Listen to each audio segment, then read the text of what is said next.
Hi, thank you for watching the video till the end. My goal is to reach 1,000 subscribers on my YouTube channel. If you're interested in this type of content, please subscribe. I would be grateful to you. Let's move on to the story. Story 1: The Curse of the Old Motel. At sunset, as the sky turned crimson, Jack and Sarah Lawrence were driving down the famous Route 66. They had just gotten married and decided to spend their honeymoon traveling across America in their old Chevrolet. The road stretched out before them, and the world seemed full of possibilities. They laughed, listened to music, and enjoyed every moment. However, when the sun finally dipped below the horizon, the sky became gloomy and dark, and the road desolate and ominous. Suddenly, the car began to sputter, and Jack realized something was wrong. He pulled over and turned off the engine. "It looks like we have a problem," he said, getting out of the car.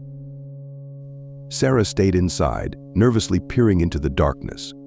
Jack opened the hood and began inspecting the engine but found nothing. Suddenly, they noticed a light in the distance. It was an old motel, its sign flickering as if inviting them. "Maybe we can stay there for the night and call for help in the morning," Sarah suggested. Jack agreed, and they headed towards the motel. Inside, they were greeted by an elderly man with a sullen face. "Good evening. Our car broke down. Can we spend the night here?" Jack asked. "Of course," the man replied with a forced smile. "We have vacant rooms.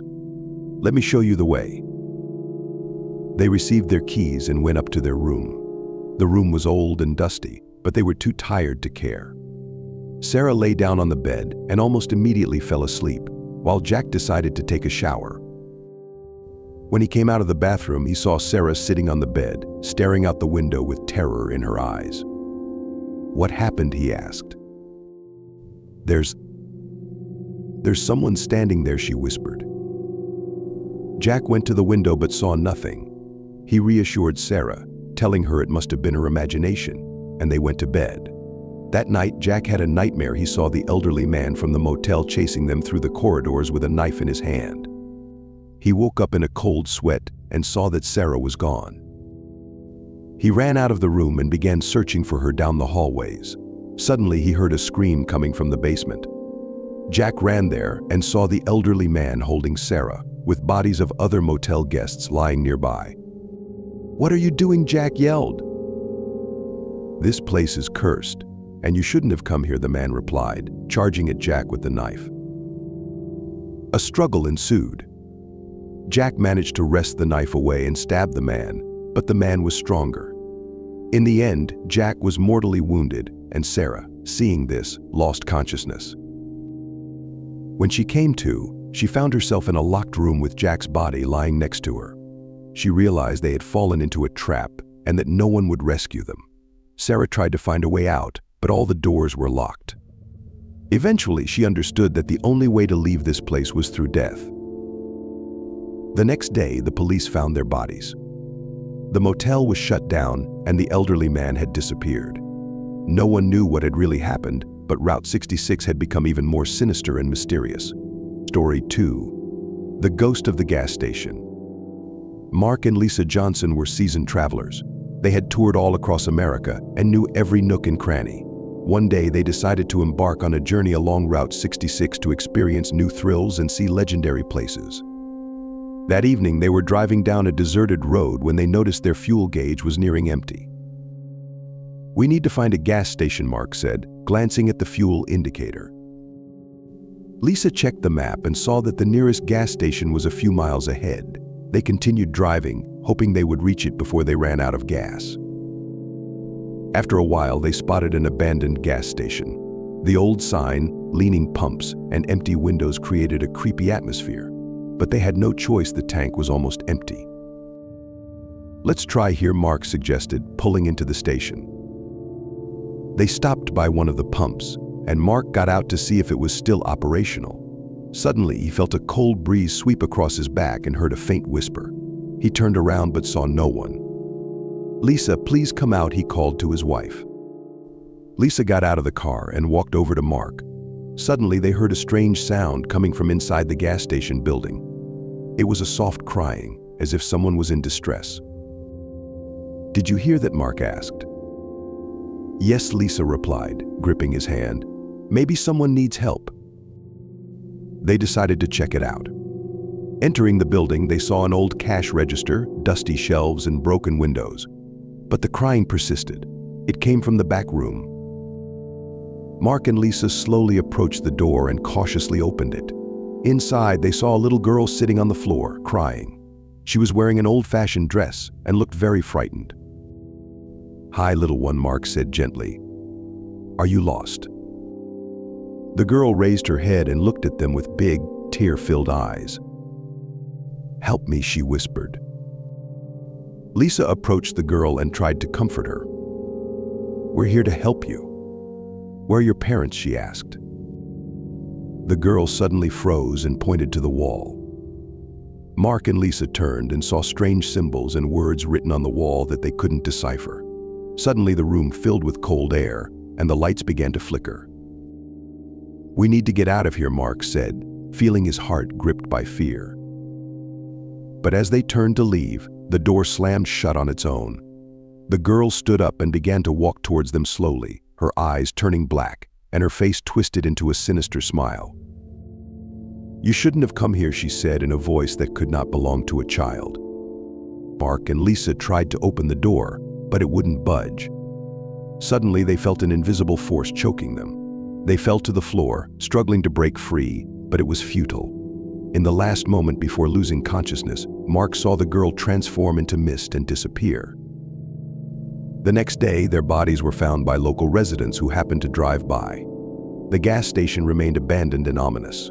No one knew what had happened to Mark and Lisa, but rumors of the ghost of the little girl began to spread among the locals. Route 66 once again proved that it was full of mysteries and dangers, and that not all journeys end well. Story 3: Route 66. Carol and Jim Collins decided to embark on a journey along the legendary Route 66, hoping to find something new and refresh their relationship.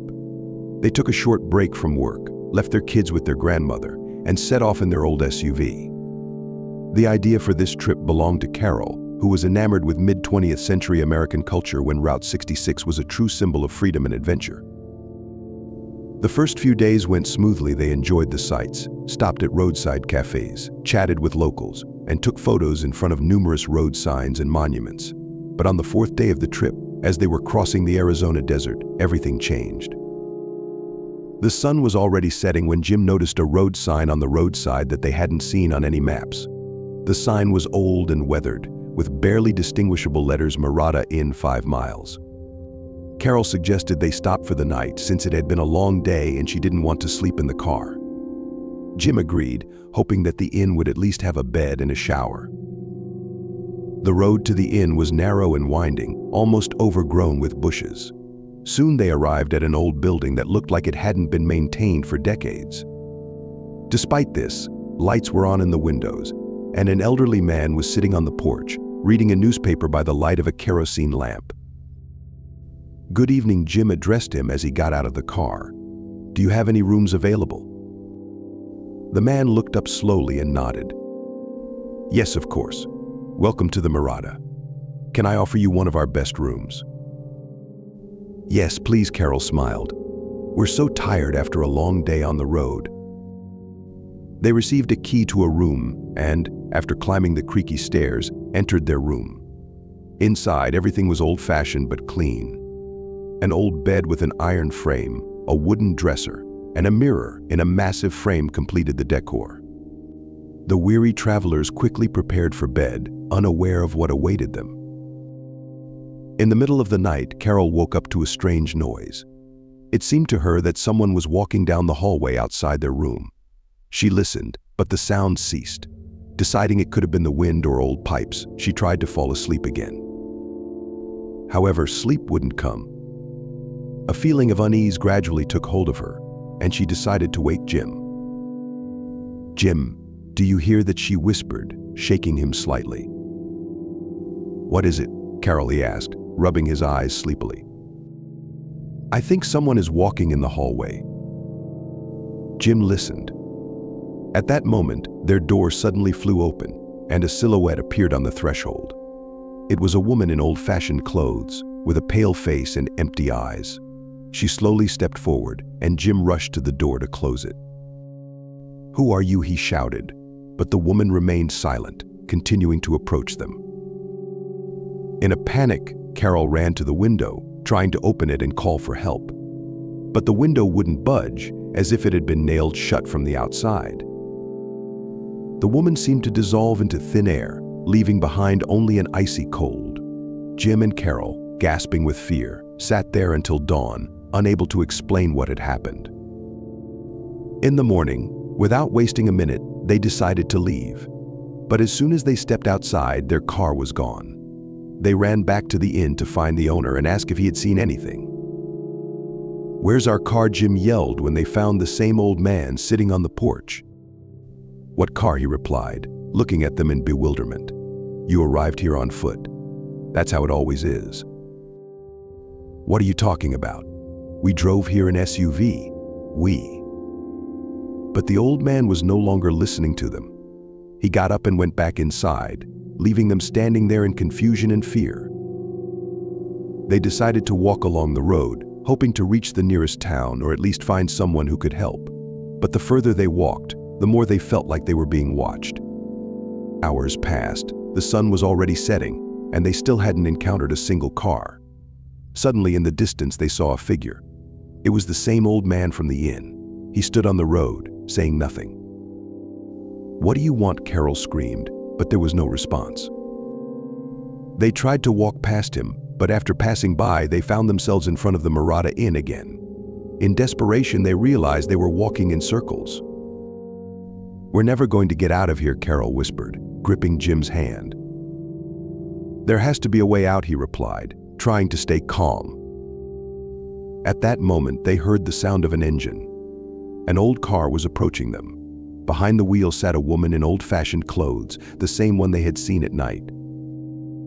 "You need to go back," she said, stopping next to them. "Otherwise, you'll become part of this road forever."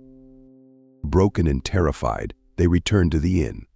Inside, it was dark and empty. Their room key was still in place, and they, not knowing what else to do, locked themselves in the room. That night, they saw the woman again.